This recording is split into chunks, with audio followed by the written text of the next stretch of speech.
Okay, we're gonna make yogurt today in the Instant Pot. I'm a little bit late to the game here making this, so I've already poured in almost a gallon. I would say usually I make half a gallon to about 2/3 of a gallon, and then I pour it in the pot. Okay.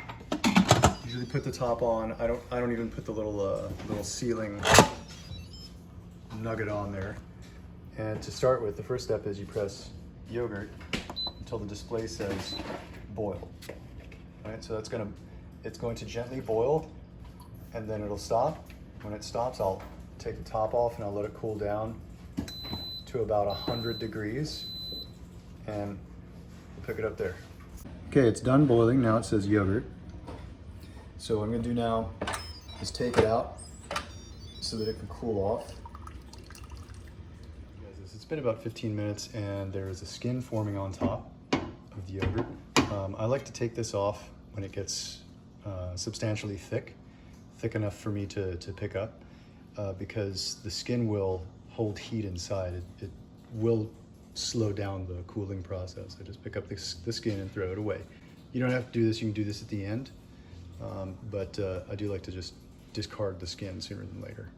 All right, it's been about, I think 45 minutes, and I'm gonna stick my fingers into the milk.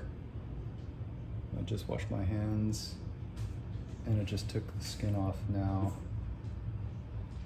I like to do it for about 10 seconds. So I hold it in there for 10 seconds, and if it feels like it's not too hot, and if I can hold my hand in there for 10 seconds, then it's ready to mix in with the yogurt. So I'll show you that now.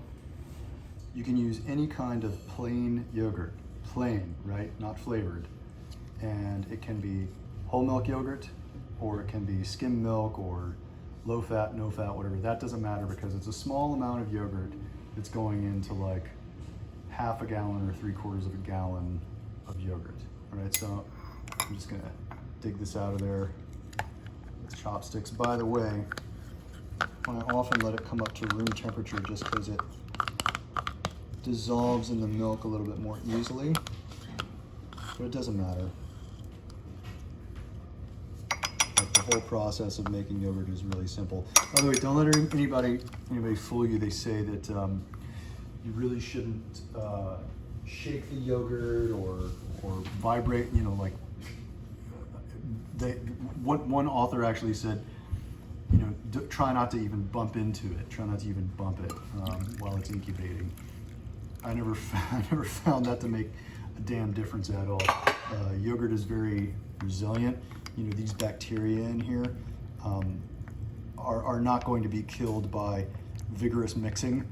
I guess it would be nice if you mixed it a little bit easier, a little bit more moderately, but I think the implication with the statement that you have to be very gentle when mixing in the yogurt and that you can't bump it while it's incubating, I think that was kind of, you know, the spirit of, I guess, respecting the yogurt, which I definitely like that, but, you know, we should respect our food for sure. But yogurt is not as high maintenance as people make it out. I tried to make yogurt a couple times, just using using like the oven, and it was very difficult. And then I'm just gonna give it one stir. So the yogurt is now mixed into the milk, and I'm gonna put it back in the Instant Pot and incubate it. Incubate this for like 12 hours now. See this boil? We don't want that. 12 hours, and just let it go. The longer you incubate your yogurt, the more sour it's gonna get. The longer you incubate it, the thicker it's gonna get. So you gotta think about that. So after that's done, 12 hours from now, I will ladle it out into a strainer. I'll put the link for the strainer in the show notes. I forget what it's called, Amazon affiliate or whatever. That means that if I have a link to an Amazon product and you buy it through my link, I get a little bit of money. It helps me out, but that does help me out. But you know, feel free to buy whatever you feel is right for you. But I use this Euro style yogurt strainer. I've been using it for years. It's held up really good, although it is a little delicate. You gotta wash it with like a bottle brush. But I strain it in here to take the excess moisture out, and it turns into this really dense, wonderful strained yogurt, and it's incredibly nutrient dense and just one of the best meals that you can have, especially if you're in a hurry and you want to be really conscientious about what you feed yourself. If you want something high protein, high fat, you could do far worse than strained yogurt. All right, so we'll see you in 12 hours.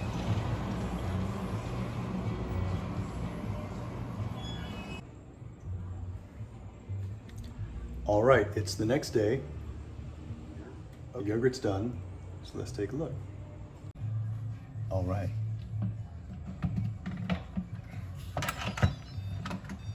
Behold.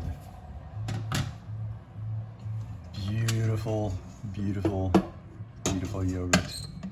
So this is really, really thick, really creamy, right? Thank you for all the noise. This is definitely almost Greek style in and of itself. Like, this yogurt is extremely thick, right? So now the next step is to get it out of the Instant Pot. And I'm gonna put some into the strainer. I love this strainer. And it looks like this. And the rest I'm gonna store. So I'm just gonna show you how I put some into the strainer right now. I use a clean soup ladle and just start spooning it in.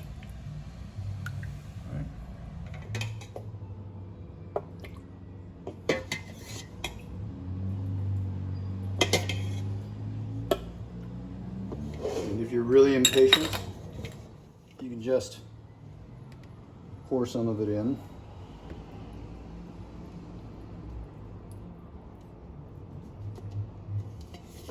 Right, you can see that there's some yogurt left in the pot, and that will be simply placed into like a glass lock or a jar, and it's already starting to drain. See that? Beautiful, really simple. So I just take his lid, put this on there. Just gonna put the lid on, and then stick it in the fridge to protect it from any kind of microbial or unwanted mold growth. And then in about half a day to a day, it'll be the perfect thickness for me. If you leave it in for more than 24 hours, it gets really thick, really dense. Some people might not like that, but it becomes almost like sour cream. All right, folks. So it's the end of the night, about like 10:32, and this here is what my kitchen looks like at the end of the night after I've put all the kids to bed and fed the dog and walked the dog and all that. Now I gotta clean up, and of course before I start cleaning, I want to get the yogurt out of the way. So, right, now I want to show you how this yogurt strainer works. Right? So I loosen the top. Once you got the yogurt inside, you can see it pulling away from the sides as the water has come out. It starts to actually contract. And I found the easiest way to do it is to grab it like that, pull it out, and then turn it over. Just give it a little encouragement. Take the filter off.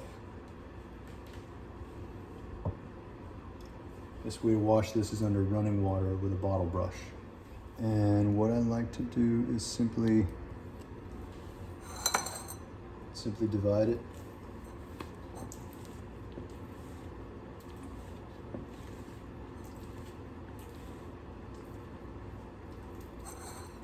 And then move it to another container. You see the stuff is, really thick, right? It's really, really thick.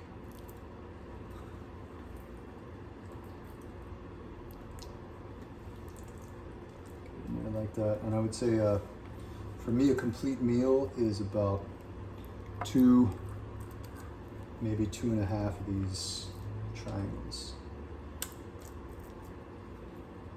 Just get it all in this container, and then I just portion it out for meals. Have it. Now, everybody on YouTube who makes Greek yogurt is like, Oh, I make Greek yogurt, the strained yogurt, and look how thick it is. It's got the spoon test and all that, right? So here's the spoon test.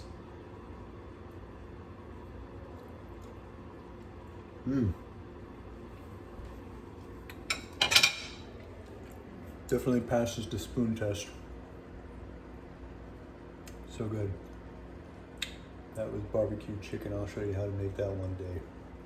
That's a great working class meal. Like, all right. I hope you enjoyed this video. I hope you got something out of it.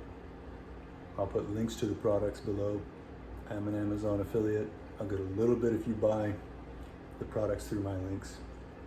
But whatever you decide, I hope that you feel now that yogurt is something that's doable, that you could try. Or if you have the Instant Pot already, that you're gonna go try it because it's well worth it. Fresh yogurt is just amazing. All right, be sure to watch my bloopers reel. I hope you guys are taking care of yourselves and each other. I love you all.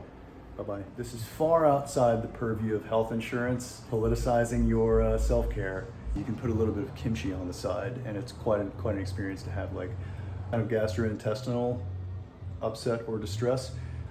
If you've never had strained yogurt that you've actually made, you're going to be surprised at how different your poop and your farts can be 10,000 times.